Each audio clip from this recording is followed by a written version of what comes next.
कसम खा के बैठ जाए करंट अफेयर से एक भी छोड़ूंगा और रोज दिन में 4 घंटे सारे वेबसाइट सारे अखबार चाटता गया, नोट्स बनाता गया और परीक्षा में 30 के 30 ठीक कराया, एक आध गलत हुआ बाकी सब ठीक कर ली। करंट में तो कौन से सेगमेंट पर कितना ध्यान देना है,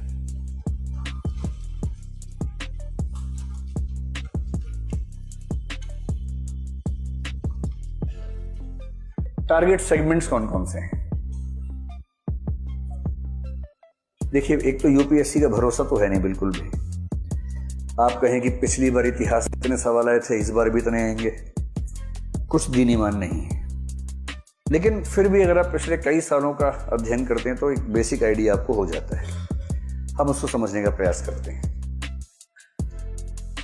एक सेगमेंट है करंट अफेयर्स, जो कि दरअसल बाकी सभी सेगमेंट्स का ही एक निचोड़ है, पर आसान सेगमेंट है, इसको तैयार करना आसान है रिलेटिवली। मतलब भूगोल के 10-12 सवाल करने के लिए आपको जितनी पोथियां पढ़नी पड़ेंगी उससे बहुत कम पढ़ के करंट अफेयर्स से ज्यादा सवाल आपके ठीक हो जाएंगे, क्योंकि ज्यादा सवाल आते हैं करंट अफेयर्स से। एक सेगमेंट है एनवायरमेंट एंड इकोलॉजी। मैं पहले केवल तुलना करके बताना चाह रहा हूं। एक सेगमेंट है भूगोल आपके पाठ्यक्रम में, एक सेगमेंट हम हिस्ट्री प्लस कल्चर मान लेते हैं। कल्चर प्रीलिम्स के पाठ्यक्रम में अलग से मेंशन नहीं है, पर वो हिस्ट्री का हिस्सा है, ये मान के चलना चाहिए। इसके अलावा एक है जिसको सोशल एंड इकोनॉमिक डेवलपमेंट कहते हैं, एक पॉलिटी कह लीजिए, कॉन्स्टिट्यूशन या गवर्नेंस कह लीजिए इसको, और इसके बाद एक है जनरल साइंस। हालांकि सवाल साइंस चेक के भी आ जाते हैं, यानी टेक्नोलॉजी से भी आ जाते हैं, लेकिन जो पाठ्यक्रम का हिस्सा वो जनरल साइंस है। ये मोटे तौर पर 7 हिस्से आपके पाठ्यक्रम में है। अगर कल्चर को अलग मान लेंगे तो 8 हो जाएंगे, नहीं तो 7 हिस्से बनते हैं। देखिए, 2014 तक करंट अफेयर्स एकदम गायब था। पहले के जमाने में खूब करंट अफेयर्स आया करते थे, बीच में 3-4 साल यूपीएससी ने करंट अफेयर्स पर कम फोकस किया, फिर शायद उनको रियलाइज हुआ।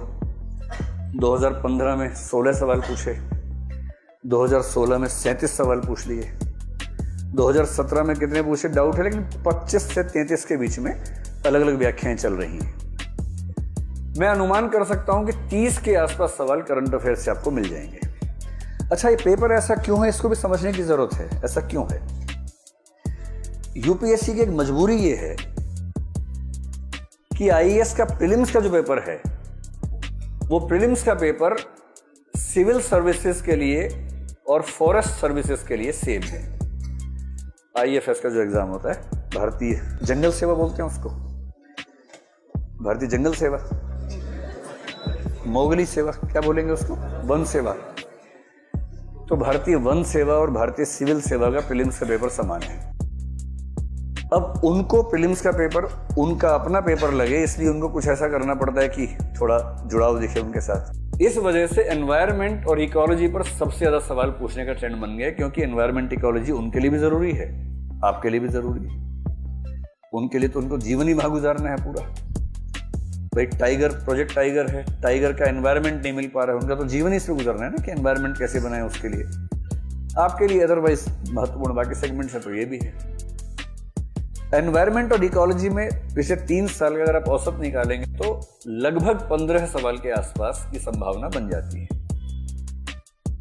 और मुझे बड़ा आश्चर्य होता है कि जब 30 सवाल करंट अफेयर से और 15 सवाल एनवायरनमेंट से आ ही रहे हैं और कुल 55 ही करने हैं, तो रास्ता बहुत मुश्किल तो नजर नहीं आ रहा। ये देख के तो आसान ही लग रहा है। अगर कोई कसम खा के बैठ जाए करंट अफेयर से एक भी नहीं छोड़ूंगा, सारे वेबसाइट सारे अखबार चाटता गया, नोट्स बनाता गया और परीक्षा में 30 के 30 ठीक कराया, एक आध गलत हुआ बाकी सब ठीक कर ली। करंट में तो स्कोप बनता फिर भी कि आप लोग सारे सही कर देंगे, तो उसके लिए कितना मुश्किल है प्रीलिम्स।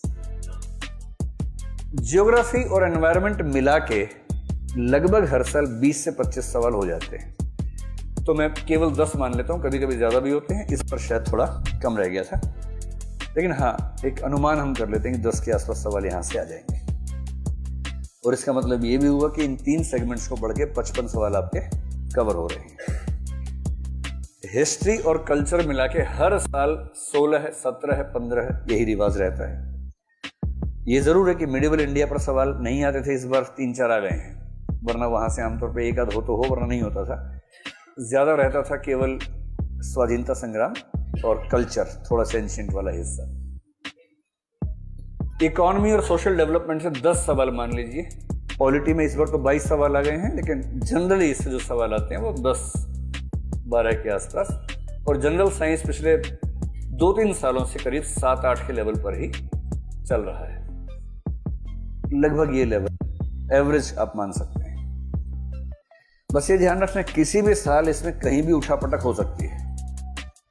जनरल साइंस लगातार कम आ रहा है, तो मुझे लगता है इसके पीछे कोई खास सोच इनके पास होगी, शायद इसलिए कि ह्यूमैनिटीज वालों को, क्योंकि इसको छोड़ के बाकी हर एरिया है जिसे कोई भी तैयार कर सकता है। जनरल साइंस ये है कि जिसने बचपन में साइंस नहीं पढ़ा या उसके बाद ह्यूमैनिटीज में रहा, उसके लिए उसको मैनेज करना बहुत मुश्किल हो जाता है। शायद ये सोच के उसको थोड़ा सा कम वेटेज दे रहे हैं। अब पहला सवाल ये है कि क्या हम इनमें से कोई सेगमेंट छोड़ दें, कुछ सेगमेंट्स कर लें? अगर हाँ तो कौन सा छोड़ें, कौन सा करें? और उसके बाद फिर देखेंगे कौन सा सेगमेंट करने के लिए किस लेवल तक हम जाएं, ताकि उतना स्कोर हमारा बन जाए जितना बनना चाहिए। मेरे ख्याल से जिन लोगों को पढ़ाई करते हुए 3 जून को 1.5 साल हो जाएंगे, उन्हें तो सारे के सारे सेगमेंट्स करने ही चाहिए, एक भी नहीं छोड़ना चाहिए। क्योंकि कहना बड़ा आसान है कि 55 तो 3 में ही हो गए, बाकी सब तो ऐसे ही हैं। क्योंकि होता ही है कि किसी भी सेगमेंट में जैसे 20 सवाल आएंगे, उस विषय के ऑप्शनल सब्जेक्ट वाले भी 20 में से 16-17 के आगे नहीं बढ़ पाएंगे। इसका नाम जनरल स्टडीज है, केवल जनरल नहीं है, ये इन डेप्थ स्टडीज है। और कुछ लोग होते जिद्दी किस्म के, वो कहते कैसे नहीं होगा, इतिहास मेरा वैकल्पिक विषय है और 15 में से मेरे 12 ही हो पा रहे हैं, ये 3 ना होना मेरी शान में कमी हो गई है, मैं इस गुस्ताखी को बर्दाश्त नहीं कर सकता हूं और मैं मर जाऊंगा, लेकिन 15 के 15 सही करूंगा। अब उन 15 सवाल में जो 12 तो वैसे ही हो रहे थे, बाकी 3 सही करने के लिए उसको उतना पढ़ना पड़ेगा जितने में बाकी सारे विषय तैयार हो जाते हैं उसके। क्योंकि 3 सवाल इस लेवल से आएंगे जो इन पुस्तकों से नहीं होने वाला है। फिर अब नेशनल म्यूजियम गए और हड़प्पा के सारे जो पत्थर वत्थर मिले, उन सब की फोटो खींची, ध्यान से उनको ऑब्जर्व करके देखा, हाथ से छू के देखा, सारे अनुभव लिए। जितने देश में म्यूजियम है सब में गए, सारे किले देखने गए, उन किलों को नापा, लंबाई चौड़ाई गहराई सब नाप के देखा, कुंड में डुबकी लगा के देखा कुंड कितना गहरा है, ये सब कर लिया। उसके बाद हो सकता है कि अब 12 के बाद 2 और कर ले, एक आध उसके बाद भी छूट जाएगा मेरे ख्याल से। लेवल लिमिट नहीं है ना, पूछने वाला किस लेवल पे जाके पूछेगा, आप कहाँ तक इसका जवाब देंगे। इंटरव्यू के लिए बहुत प्रसिद्ध बात हम इंटरव्यू के बच्चों को समझाते हैं पहली क्लास में, वो बड़ी तैयार जाते हैं कि सर क्या क्या पढ़ना है, कितना पढ़ना है। तो मैं उनको समझाता हूँ देखो पढ़ने से कुछ होने वाला है नहीं इंटरव्यू में, है ना। ये डिपेंड करता है इंटरव्यू बोर्ड के व्यक्ति पर कि वो आपसे क्या चाह रहा है। अगर वो कायदे का इंसान होगा तो आपसे मुश्किल सवाल नहीं पूछेगा, बेकायदे का हुआ तो इतना मुश्किल पूछेगा कि आप कितनी भी तैयारी करके चले जाएं, आप वहाँ फेल हो जाएंगे। इसलिए ज़्यादा पढ़ाई से इंटरव्यू नहीं होता है। तो इस बात को समझाने के लिए मेरे एक मित्र ने बड़ा सा एग्जाम्पल दिया था, शायद मैंने पिछली क्लास में बताया भी था। तो बड़े प्यार से बोलते हैं बच्चों को, इंटरव्यू वालों को, कि देखो अगर हम चाहते हैं कि आपका सिलेक्शन हो ही जाए तो हम पूछेंगे बेटा आपके मामा जी का नाम क्या है, और अगर मैं ठान लूँ कि आपका सिलेक्शन नहीं करना तो मैं पूछूंगा बेटा मेरे मामा जी का नाम क्या है। तो अब आप समझ लीजिए, एक आध सवाल, भाई जो आदमी हिस्ट्री पढ़ के हिस्ट्री हो चुका है, 40 साल उसने इतिहास पढ़ाया और उसके पहले 5 साल पढ़ा था, 45 साल से हिस्ट्री में है, उसको आपसे 15 सवाल पूछने और आपने ले दे के 3 महीने हिस्ट्री पढ़ाया। इतना ही तो पढ़ा, 3-4 महीने पढ़ा होगा। 3-4 महीने हिस्ट्री पढ़ने वाला क्लेम कर रहा है कि मुझसे कुछ पूछ के दिखाओ, कैसे नहीं होगा। और बोल के सर है जो 45 साल से हिस्ट्री कर रहा है सुबह से रात तक। इसलिए एक कथन है, अपनी हैसियत में रहना चाहिए। कई कवि लोग कह गए हैं, तेते पांव पसारिए जेती लंबी सौर, जितनी लंबी चादर है उतने पैर पसारिए, उसके ऊपर उछलने कूदने की जरूरत